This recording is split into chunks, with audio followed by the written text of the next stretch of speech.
मुख्य प्राण की ब्रह्म से ही उत्पत्ति बताकर उसके स्वरूप का निरूपण। विधान दर्शन दूसरा अध्याय चौथा पाद आठवां सूत्र। मुख्य प्राण भी उस परमात्मा से ही उत्पन्न होता है। व्याख्या। जिसे प्राण नाम से कही जाने वाली इंद्रियों की अपेक्षा शेष सिद्ध किया गया है, जिसका प्राण, अपान, समान, व्यान और उदान इन 5 नामों से वर्णन किया जाता है, वह मुख्य प्राण भी इंद्रिय आदि के भांति उस परमेश्वर से ही उत्पन्न होता है। श्रुति भी इसका समर्थन करती है।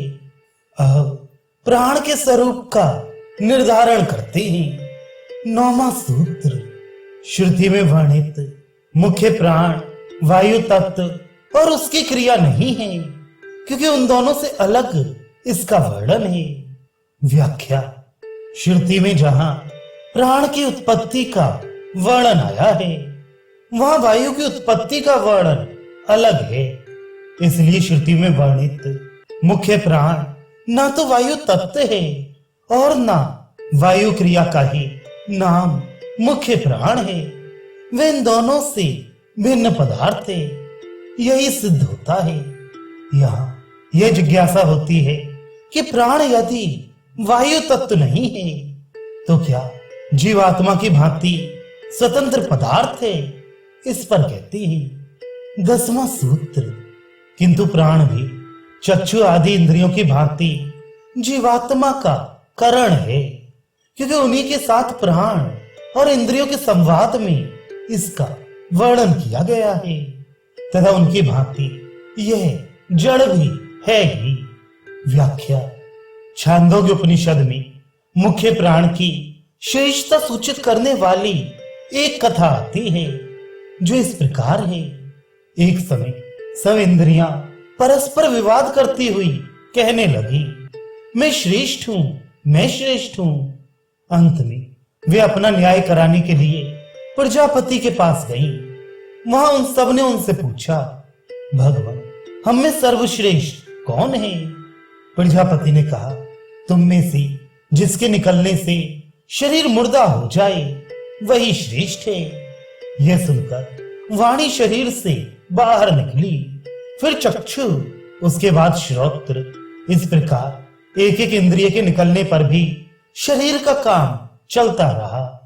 अंत में जब मुख्य प्राण ने शरीर से बाहर निकलने की तैयारी की, तब प्राण शब्द वाच्य मन सहित सब इंद्रियों को अपने अपने स्थान से विचलित कर दिया।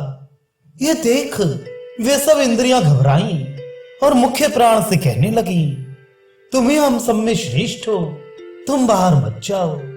इस वर्णन में जीवात्मा के मन और चक्षु आदि अन्य करणों के साथ साथ प्राण का वर्णन आया है।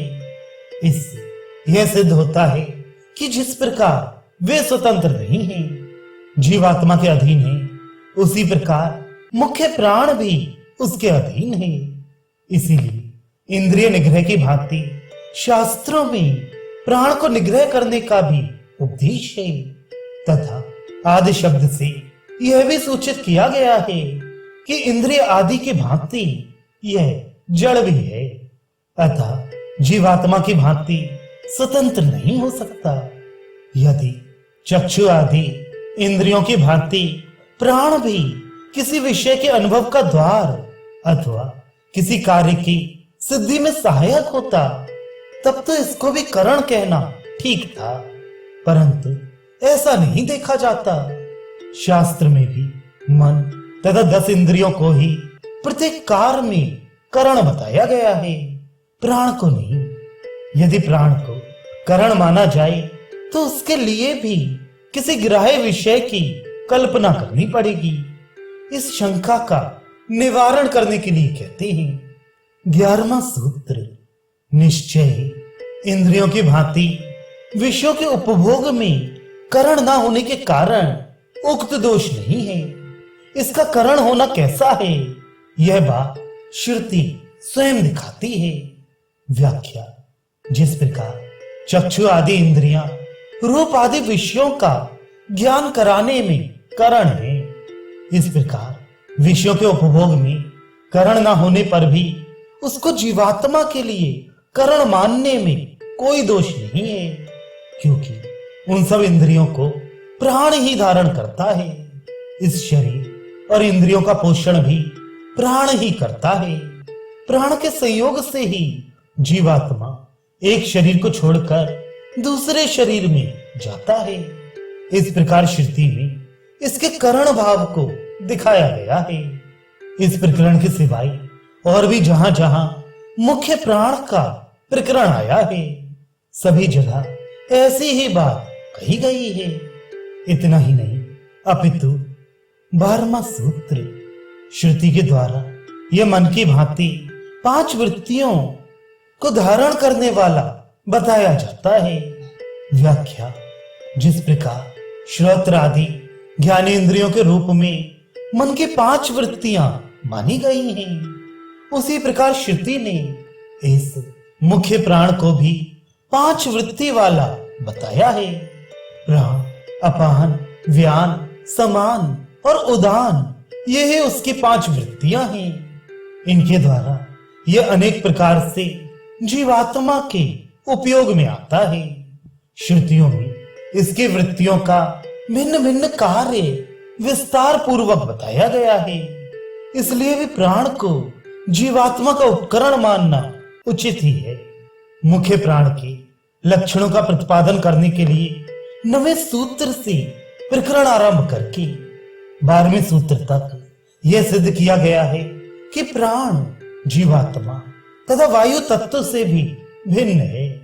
मन और इंद्रियों को धारण करने के कारण यह भी जीवात्मा का करण है। शरीर में यह 5 प्रकार से विचरता हुआ शरीर को धारण करता है और उसमें क्रिया शक्ति का संचार करता है। अब अगले सूत्र में इसके स्वरूप का प्रतिपादन करके इस प्रकरण को समाप्त करते हैं। 13वां सूत्र ये सूक्ष्म भी है।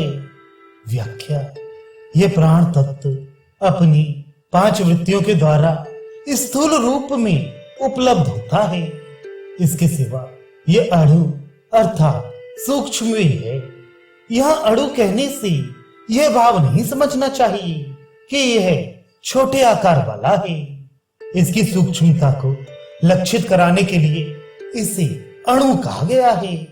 सूक्ष्म होने के साथ ही यह परिच्छिन्न तत्व है। सूक्ष्मता के कारण व्यापक होने पर भी सीमित है। छांदोग्य श्रुति में जहां तेज प्रवृत्ति 3 तत्वों से जगत की उत्पत्ति का वर्णन किया गया है, वहां उन तीनों का अधिष्ठाता देवता किसको बताया गया है, यह निर्णय अगले प्रकरण में करेंगे।